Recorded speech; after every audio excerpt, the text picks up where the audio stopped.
Malam itu lebih gelap dari biasanya. Angin dingin membawa bisikan-bisikan tak kasat mata. Di sebuah kota tua, orang-orang gemetar, pingsan, bahkan berlari ketakutan. Di balik bayangan, suara-suara gaib terdengar jelas. Ada yang menertawakan, ada yang menangis, ada yang membisikkan tiku daya.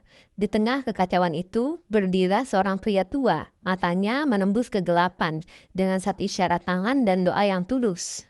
Ya Allah, bukakan mata mereka. Tunjukkan kebenaran-Mu dan pisahkan yang nyata dari yang menyesatkan.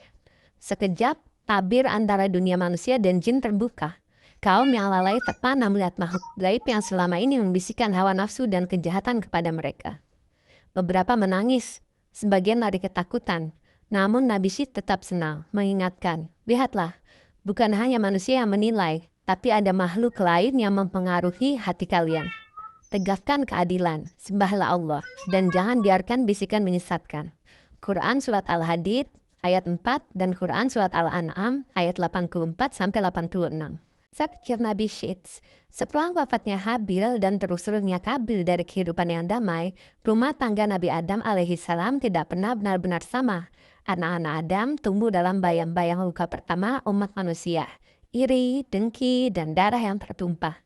Di antara mereka ada yang tetap menjaga iman, ada pula yang hatinya condong pada dunia. Konflik tidak selalu berupa pedang, tapi sering berupa bisikan tentang siapa yang lebih berhak memimpin, siapa yang lebih kuat, siapa yang lebih mulia. Di tengah ketegangan itulah Allah menganugerahkan seorang putra yang kelak menjadi pemenang dan penjaga amanah, Syed alaihissalam. Nabi Syed tumbuh berbeda dari saudara-saudaranya. Ia pendiam, tajam dalam berpikir, dan lembut dalam akhlak. Ketika sebagian saudara-saudaranya mulai terpikat oleh keturunan Kabil yang hidup bebas tanpa batas, mengejar keindahan dunia dan kesenangan, Syed justru memilih mendekat kepada ayahnya. Ia melihat bagaimana konflik bermula bukan dari kekurangan, tetapi dari hati yang tak puas. Disebutkan dalam beberapa atsar, keturunan Kabir mulai mengajarkan musik, perhiasan, dan kehidupan yang melalaikan.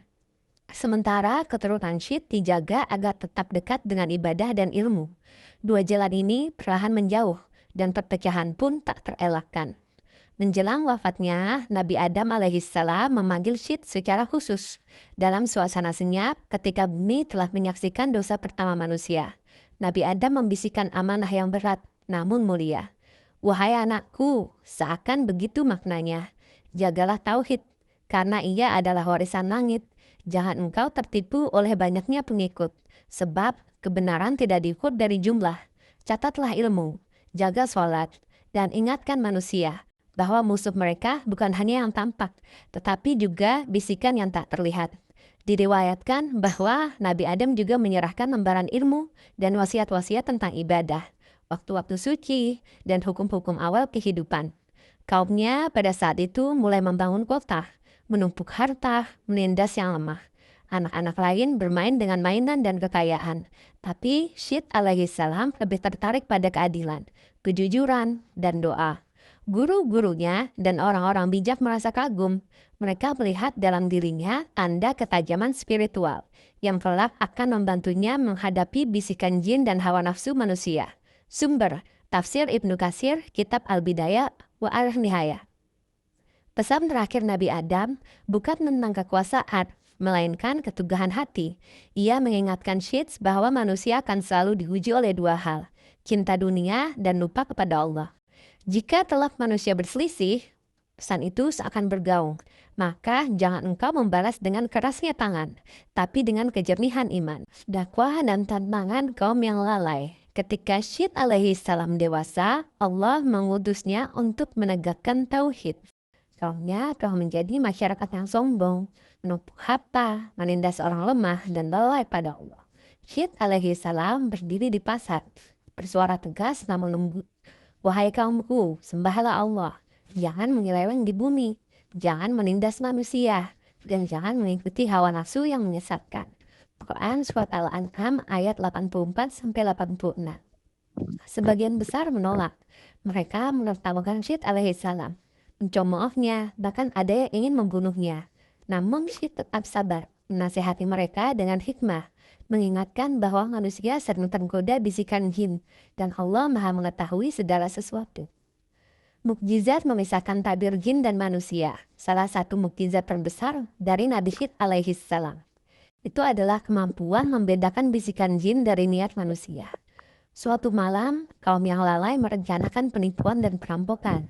Syed alaihi salam berdiri di tengah kota, menundukkan kepala dan berdoa, "Ya Allah, bukalah mata mereka, tunjukkan yang nyata dan tersembunyi, dan tunjukkan siapa yang menyesatkan mereka." Sekejap, tabir antara manusia dan jin terbuka. Kaum yang zalim terkejut melihat makhluk gaib yang membisikkan tipuan dan hawa nafsu. Ada jin yang menakut-nakuti, ada yang membisikkan kesombongan, ada yang mendorong manusia untuk menindas sesama. Beberapa orang menangis menyesal, sebagian lari ketakutan. Nabi Syed alaihi salam nasihati mereka. "Lihatlah, bukan hanya kalian yang menilai, ada makhluk lain yang membisikkan tipu daya. Tegakkanlah keadilan, sembahlah Allah. Jangan biarkan bisikan menyesatkan hati kalian." Quran Surat Al-Hadid ayat 4. Sebuah contoh kisah Nabi Syed dan kaum jin. Suatu ketika ada seorang pemuda dari kaumnya selalu tergoda melakukan kejahatan. Setiap kali ia ingin menipu atau mencuri, suara-suara gaib terdengar di telinganya, mendorongnya untuk melakukannya.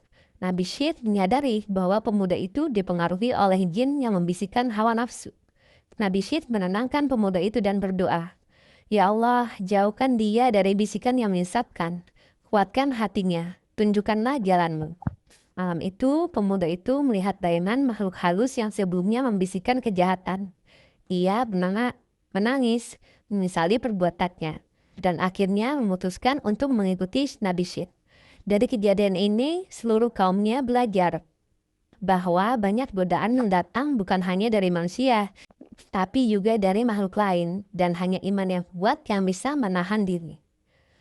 Di suatu wilayah, beberapa manusia mulai menyembah jin karena takut dan ingin mendapatkan kekayaan atau kekuasaan. Mereka percaya jin lebih kuat daripada manusia biasa. Nabi Syed alaihi salam mendengar lalu menegur mereka dengan tegas. "Apakah kalian akan menyembah makhluk yang diciptakan oleh Allah? Jangan tertipu oleh kekuatan yang fana. Sembahlah Allah, karena dialah yang memberi kehidupan dan kematian." Ucapnya. Nabi Syed alaihi salam kemudian memisahkan tabir antara jin dan manusia, menunjukkan siapa yang benar-benar menuntun manusia kepada kebenaran dan siapa yang menyesatkan. Beberapa orang melihat jin yang mereka sembah ternyata menakut-nakuti dan memprovokasi mereka untuk menindas sesama. Setelah itu banyak yang sadar dan kembali kepada ajaran Nabi Syed. Sebuah pesan dari Nabi Syed, selain mukjizat membuka tabir, Syed alaihi salam mengajarkan mencatat amal dan transaksi agar kejujuran terjaga. Kesabaran dan hikmah lebih kuat daripada kemarahan. Iman harus mengalahkan godaan yang terlihat maupun tak terlihat. Al-Quran menegaskan misi semua rasul. "Dan kami tidak mengutus seorang rasul pun sebelum kamu, melainkan kami wahyukan kepadanya, tidak ada Tuhan selain aku, maka sembahlah aku." Quran Surat Al-An'am ayat 84. Akhir hidup Nabi Syed alaihi salam hingga akhir hayatnya, Nabi Syed tetap menasihati kaumnya, membimbing yang mau kembali kepada Allah, dan menegur yang tersesat. Ia meninggal dengan damai, meninggalkan kesan abadi bahwa keimanan lebih berharga daripada dunia. Kebenaran tetap abadi meski manusia menolak. Dan bisikan jin juga hawa nafsu bisa menyesatkan, tapi doa dan akhlak Rasul mampu membawa petunjuk. Runtuhan kota dan bisikan jin hanyalah pengingat bagi manusia bahwa dunia ini sementara, tapi pesan, akhlak, dan kesabaran seorang Rasul abadi di sisi Allah. Nabi Syed menjadi simbol keteguhan, kesabaran, dan kebijaksanaan spiritual. Kisahnya mengajarkan bahwa alam manusia dan gaib sering berinteraksi. Bisikan jin bisa menyesatkan, tapi hati yang tunduk kepada Allah tetap akan selamat. Seorang Rasul bukan hanya menasihati manusia, tapi juga mengungkap kebenaran yang tersembunyi. Semoga konten ini bermanfaat dan bisa diambil hikmahnya. Wassalamualaikum warahmatullahi wabarakatuh.